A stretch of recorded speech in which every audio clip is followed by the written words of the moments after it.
Hello, dear students. Today we are going to revise our poem by the name An Elementary School Classroom in a Slum, and this is written by Stephen Spender. And dear students, these notes, and I'm sure you might have read these notes even earlier, but now just to recapitulate as to what all important things are, because in this poem there are a lot of things which you need to know. There is a reason behind it, because the poet, he has made use of a lot of similes in this particular poem, and besides this also it talks about certain things that you should not overlook. So let's find out what all these important things are which I have mentioned even in these notes. So please have a look and see to it that what all things become most important. Now, first of all, to start with, that when we talk about slum areas, we definitely come across the situation in which these children are living. They are living under pathetic and miserable conditions. They are the ones who are malnourished, they are undernourished, they are oppressed, depressed, and are suffering with number of miseries, and these miseries are chiefly because of poverty, that they are under poverty. You'll find them that they have stunted growth, and in this, dear students, you will come across a term that mentions about father's disease, a gnarled disease that has been inherited by the boy who is present in these slum classrooms. So, what all we find here in this particular poem, that a lot of social injustice and inequalities are present. Though we say that yes, we have a classroom, and that too in a slum area, which means that there needs to be done certain more efforts as compared to other places where these schools are placed in. But yet we find that these classrooms are not even having good paint. They are sitting in such kind of a classroom which are dingy. Walls are too dirty. They are creamy, whereas they should be colorful, because see, the age group that's mentioned here is within double inverted comma an elementary school classroom. An elementary refers to the word, see, an elementary refers chiefly that these students are young in age. They are the ones who should have probably colorful classrooms, but unfortunately they are having dirty and creamy classrooms. And a lot of things you can see in this poem, that donations are given under the name of various people, but yet we see inequality. We here definitely Stephen Spender mentions Shakespeare as someone who has done something wrong. And why? Often this question is asked, that what is the problem with Shakespeare, that why Stephen Spender has mentioned about Shakespeare. Remember, dear students, that when we talk about Stephen Spender is mentioning here Shakespeare to the extent of calling him wicked, because he feels that this is a bad example and it should not be given to children, should not be there, because you are telling them number of things which probably they can't experience in their lifetime.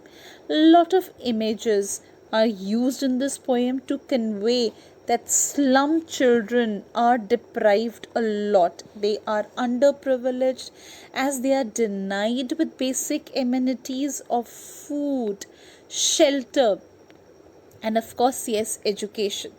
Despite living in, they are not having enough things, they are fighting the battle of life so courageously. They are actually the heroes whose victories are never ever celebrated.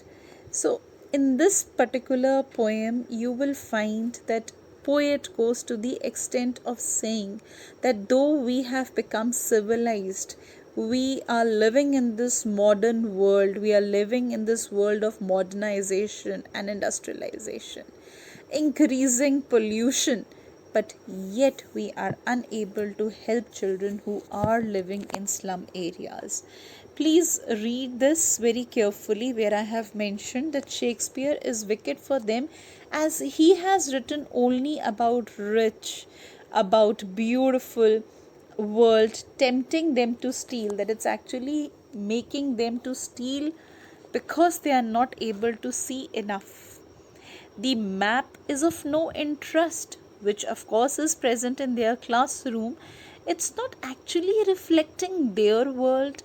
Their world is not being reflected in their classrooms, means that it's going to be of no use to them. They live in actual conditions, they live in cramped and dark lanes. Their lives are somewhere that they start in darkness and in utter darkness. They have distorted their whole vision of education. The poet feels that the map, which shows beautiful and exotic places, should be replaced with slums, as it is not the world that they live in. So, therefore, there are a lot of things which one needs to take care, unless the governor and the inspectors visit. Only during that particular time you will identify that their classrooms look different. This huge gap definitely of these two worlds needs to be bridged up as early as possible, because children are definitely the nation builders. And it is important that if you are not taking care of children who are not even nourished well, then in that case it's a serious problem for any country. It will surely be a serious problem for any country. He believes that it is now high time that they should have the freedom of expression, and their outlook needs to be broadened up. Children in slum can progress only if they are given good education. The poet also states that history is made only by those people who have the power of knowledge. So, when we talk about a school in slum area, and that too an elementary school in slum area, it needs to definitely cater the needs of children who are coming from that suffocating and wretched life in slum. So please do not forget, in this particular poem, lot of social injustice and inequalities have been mentioned about. It's talking about pathetic and miserable picture of the elementary school students. It's talking about the rootless weeds. As I mentioned that in this poem, lot of similes are used. They are like rootless weeds which are uncared and unwanted, with their disorderly hair tone around their faces. That something needs to be done for their nourishment. Then only, if the child is malnourished, it's impossible for him or her to sit and to gain knowledge in these classrooms, which are cream in color. When we talk about wall, they are not at all colorful. It also mentions about the oppressed with burdens of life and keep their heads often down. Some of them do have their dreams. Yes, they have their dreams in their hearts. They believe that if they are coming out of their homes, they need good education. A civilized doom in the cities to remember about the troilus valleys with beautiful flowers are put up. But are we actually showing them? The map on the wall shows the children the beautiful world outside. But these children who are living in slum areas, it's totally meaningless for them. Also, he goes to the extent, Stephen Spender goes to the extent by mentioning that children studying in these schools, they need to explore the world. For them, they see through their classroom windows, narrow street, and the lead sky in the world. Lead sky actually refers to pollution. It is because of pollution that they are not even able to see the clear sky. Once again, I wish to highlight this important thing, that why is it so that Shakespeare is called wicked? He is called wicked because he is not mentioning about their lives. The map, which of course is there in their classroom, is no more meaningful, is no more telling them about their realities of life. Their lives start in darkness and ends in utter darkness. We also see that all these things, beautiful and exotic places, should be replaced with their need-based education system. And this is where, dear students, when we come across these beautiful poetry done by Stephen Spender and many others of his generation, we identify that what type of education system we see today is not the result of one day. It's actually the result of millions and trillions and a lot of people who actually wanted the education system to be need based, so that each and every child whosoever is there, despite of the privilege which the child is having or is not having, should definitely see to have education. They should have the freedom of expression. Their outlook needs to be broadened up. They are the ones to be educated, and learned people can create history whose language has strength. So, dear students, when we talk about certain similes we are going to identify here. Number one, like rootless weeds. What exactly it means? It means that they are unfortunately not tidy enough. Their unkempt hair of the slum children is similarized to rootless weeds. Weeds actually are what? Weeds are unwanted plants. So, is that what we want them? They are the ones who are sitting in the classrooms as malnourished. We move ahead and we identify another simile that talks about like pottle pits, stones. The shining mended glasses of the spectacles is in contrast against the dark complexion of these malnourished children. And then it moves on, which I'm sure you will be taking care of, because these notes are also shared by me with you in the form of PDF. So please read the information which is explained further. Like catacombs, what is meant by here? Once when Stephen Spender is mentioning about like catacombs, is he's mentioning here that slum children are living in dark and dingy rooms. They are the ones which we definitely talk about are unable to see the real reality of life. They are not able to see so.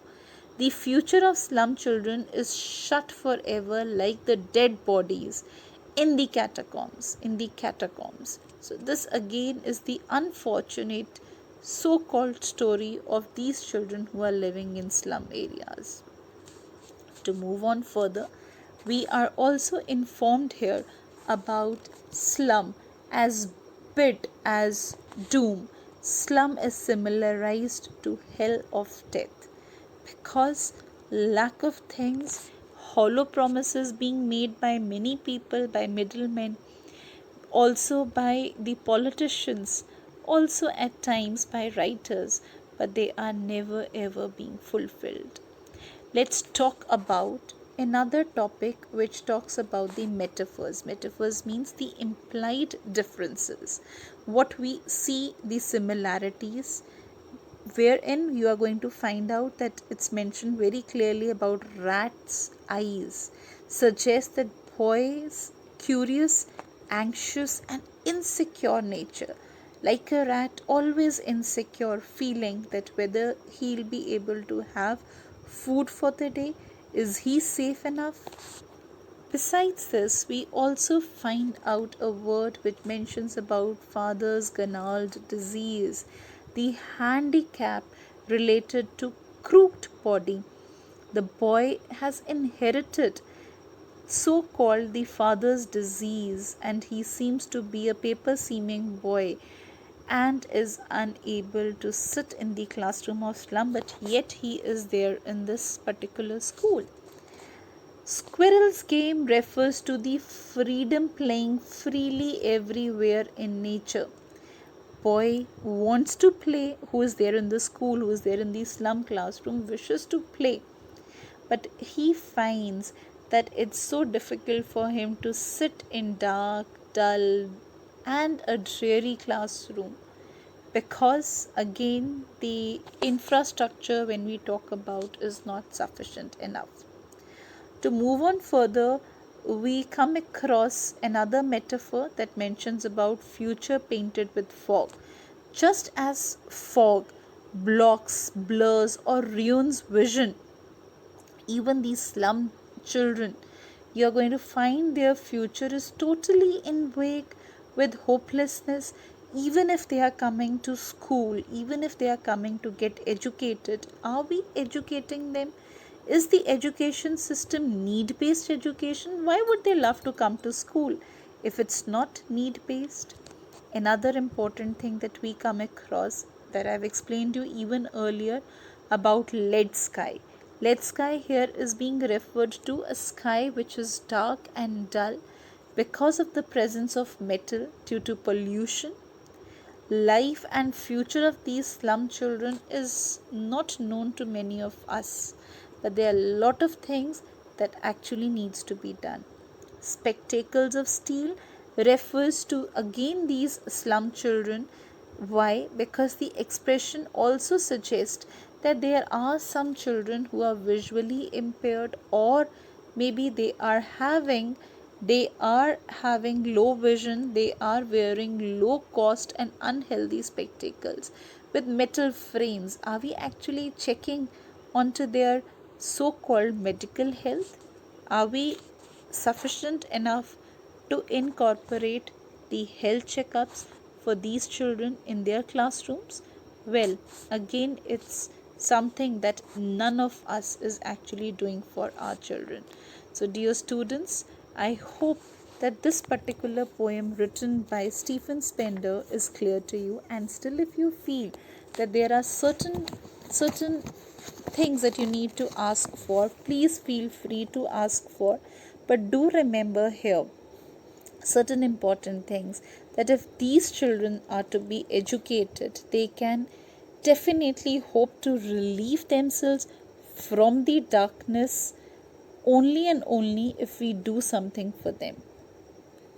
I wish you all the best and good luck.